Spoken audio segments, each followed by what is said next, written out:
Hey up YouTube, so this video today, a lot to get caught up on.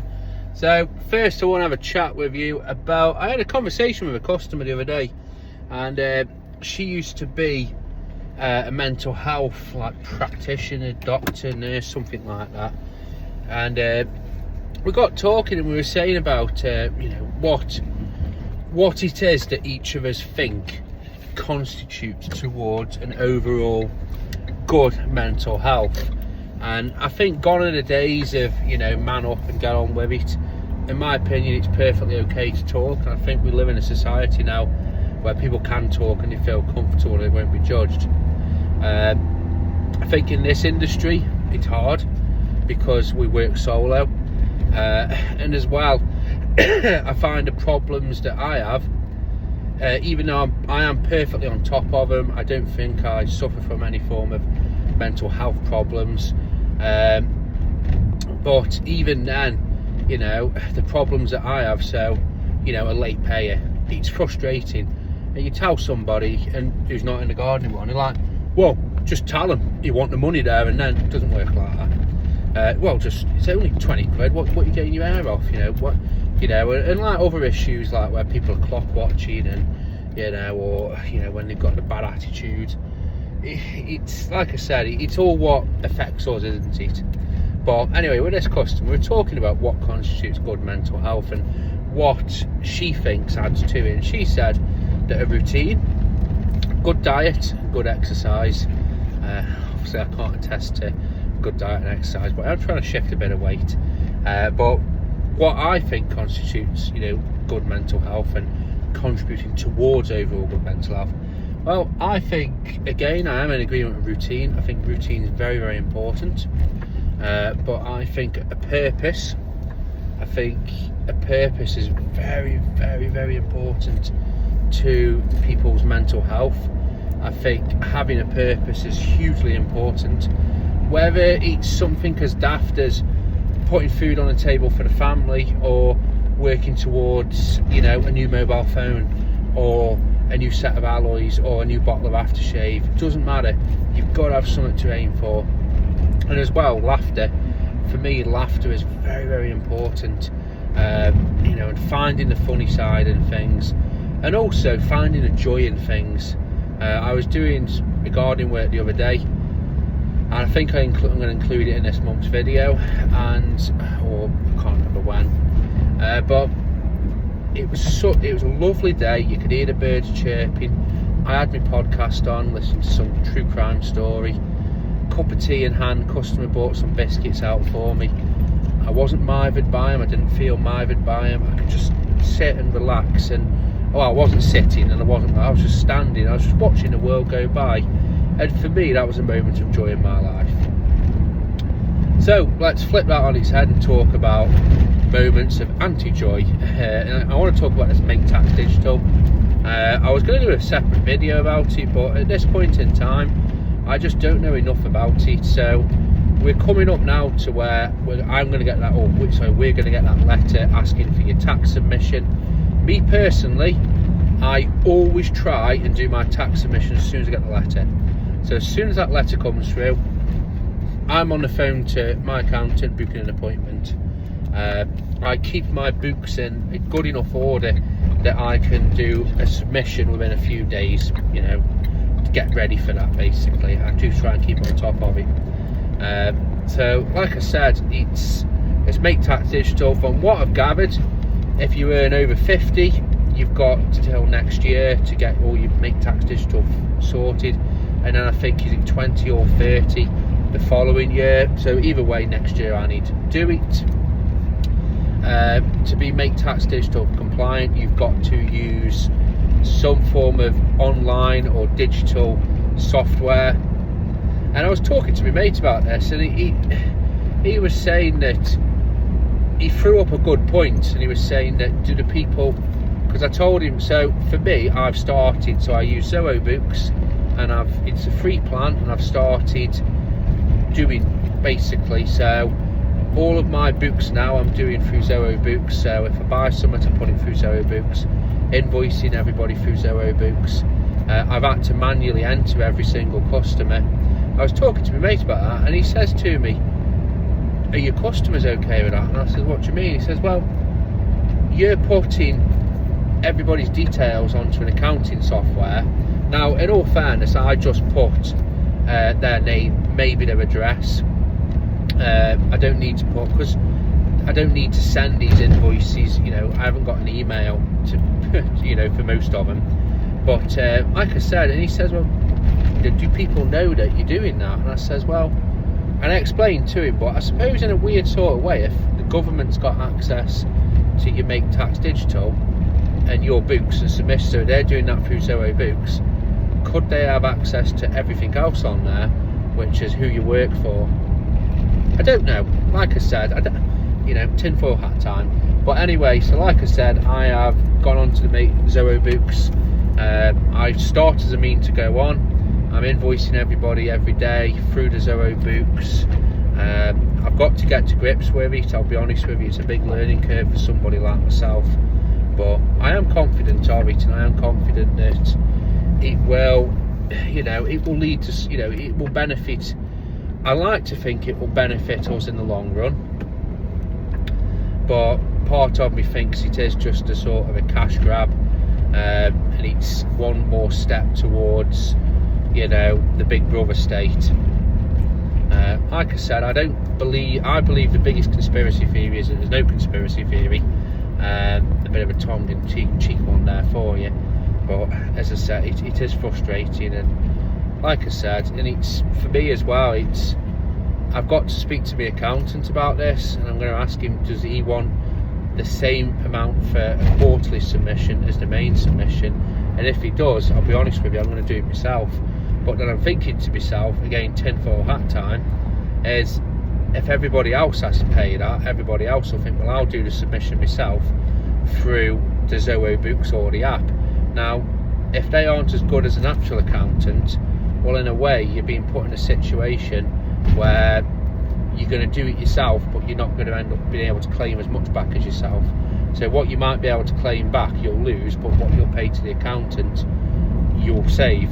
But if one's greater than the other, well, it's the government that's thingy, isn't it? It's gaining in the long run. Like I said, tinfoil hat is now off. So I'm going to talk about what I've been up to lately. So work has been very, very good, very, not very busy, but I've had what work that I want to have on. Fullish days, 4 o'clock, 5 o'clock finish.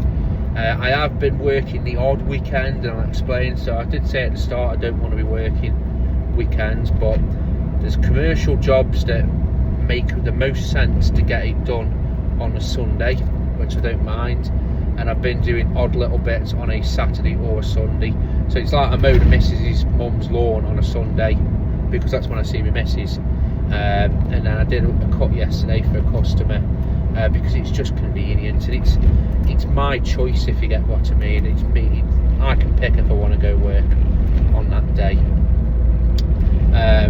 I've picked up a few customers actually.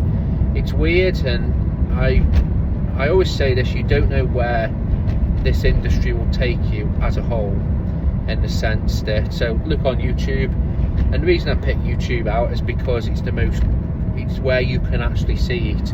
Facebook, people will be like, oh well, I started doing this and, you know, ended up doing that. But at least on YouTube, you know, it's like people who start off doing garden maintenance move on to mow and goes, now they're moving on to lawn treatments. You know, it's nice to see that path, and that comes from, you know, sometimes what you want and sometimes what the situation dictates. So for me, I've made a conscious decision over the past few years to avoid doing the big jobs, avoid doing the big gardens, in favour of the small properties, small jobs. But also, that's what I've seemed to be getting. I take what I get. I am tailoring my advertising more towards singular tasks, so I'll be putting out posts asking people, do you need your lawn cutting, grass cutting? That's what I'm after. I'm after more mow and goes. And I know mow and goes have a little bit of a bad rep, but I'll be honest with you, I like them. I don't think I'd like to do all mow and goes, because I like the variety. I'll be honest with you, I'm not a fan of weeding, partly because I find it monotonous, but partly as well, I have to be careful with this whole bloody hernia. But I actually do quite, you know, the right sort of weeding, you know, where it's, you know, you can see the weed, you know, you're not fishing them out of, you know, other plants that you want to try and keep, and the soil's really, really loose. I actually quite enjoy it, if I'm being honest with you. But again, I wouldn't like to do all day of that, and I wouldn't like to do that every single time. I like the garden maintenance where you are doing other little bits and stuff. But I had a phone call from a customer, from a chat. Well, sorry, I'm telling a complete lie. I didn't have a phone call. I was doing my commercial job, and this big Range Rover appeared next to me, and a bloke said, "Oh," he says, "the gardener's just, you know, he's retiring soon. Would you be interested in coming and doing mine as well?" I says, yeah. And he says to me, he says, "Look, you can work it in with this place. I'm super easy. I'm very rarely here." I was like, "Yeah, okay, no problem." So I went around and had a look at it, and like I said, Range Rover, big Range Rover, big house, big garden, Rolls Royce in the garage. I was like, oh my god, next to the ride-on mower that he wants me to use. I'm like, oh. But anyway, so yeah, big property, really, really nice. The owner says to me that he's not here much, he's away, you know, so many months of the year, or the majority of the year. Yeah, I like that. I like, for me, my background is looking after commercial properties and holiday lets, but aside from that, I'm an independent worker. I'm used to making the decisions on. So I like gardens where people leave me to it, where I can look and go, right, I'll do that shrub this time because I can do that job next to it, and then, you know, I'll do this one time, and I'll, you know, stuff that flows together. There's nothing worse than, you know, customers that are like, oh, this needs to, it's the completely the wrong order, and it just cocks everything up. It's like I went yesterday, and, you know, I had it with a customer where they wanted the mulch putting down and the shrubs cutting, and I says to her, well, it's going to be easy doing it the other way around, because trying to rake off clippings, and they were like, oh well, no, we really wanted the mulch first. And I'm like, yeah, but once I cut the hedge, all the clippings are going to fall on the mulch, and I've got to try and rake all that up, and I'm not going to be able to get it all up. But if I do it the other way around, I can cut it, rake it all up, and then put the mulch down, and that'll cover whatever's left, and you'll have nice. And it was hard work with him. So like I said, I like to work independent, and I think this is what this property is going to give me. It's going to give me where I can, and also the flexibility. So I said to him, so I've given a fixed price per visit, and I've said to him that including in that visit is me using my brain. So every single time the lawn will be cut, there'll be spot spraying on the patios as and where needed. There will be shrubs cutting as and when needed, but when all the shrubs need doing, or the big shrubs need doing, I'll put a price in for that. And then also there's floating work on that, so there's a border that he wants mulching that can be done at any point in time. There's different shrubs and stuff, and I've said to him on the quote that I will use my professional knowledge, so if I think I need to spend a little bit extra time, I will add it to the invoice. I will not bother you. And he says that's fine. I think sometimes people want that. They want people to look after the garden. They're hiring a gardener. They don't want somebody who's like, oh, you know, and we're talking a lot per visit, and, you know, we're looking on the grand scheme of things here. He's got a Rolls Royce, not an old one, a new. I tell you what, they're bloody big things. I'd say his Rolls Royce is the same footprint as my camper van, and I've got a long wheelbase. He's bloody huge. Anyway, so like I said, I think people, he's paying for this. He's paying. If he doesn't like it, you know, well, you know, it is what it is. But like I said, this is, to me, it's all part of the service. So I'll finish up by talking about equipment. So I bought some new equipment. I'm trying to invest back into the business. I just want to future-proof the business, basically. I want to future-proof, you know, and I want to sort of look at growing outwards as well, you know, trying to sort of you know, cover all bases here. So don't get me wrong, I'm not buying ride-ons and big mowers, but this year I want to put as much back into the business and as much back into myself and my savings pot, because I've got the operation at the end of the year. So like I said, we're sort of cracking on with it at the moment. So I bought, and first off, I don't know about you guys, I try my bet. For me, I like convenience. So if I can go to a dealer and pick it up, I will. I don't like being ripped off for convenience. So and as well, I try and support dealers as much as possible. But for me, if I had if I took my tool in and said, look, I need this repaired as soon as possible, it will still be the same amount of time as it would if it was, if I was a normal Joe Blogs customer. Like I said, I'm not using that as the excuse to what I'm saying now, but for me, it's all relative. So I was looking for some new equipment, and I've ended up purchasing some, but I went into the dealership, and it's 3 things: BGA 250 blower, a handheld hedge trimmer, little HLA, HS things, a spare battery for that, and I've had a GT40, the little handheld chainsaw kit. I was going to get a top handled chainsaw, but I just need a chainsaw for getting into places, only like bucking off a little branch here and there, and I just need, a little bit of space. And the reason I bought that, because now I'll have 4 of those little batteries. There's a few tools that I want to sort of get on this little platform.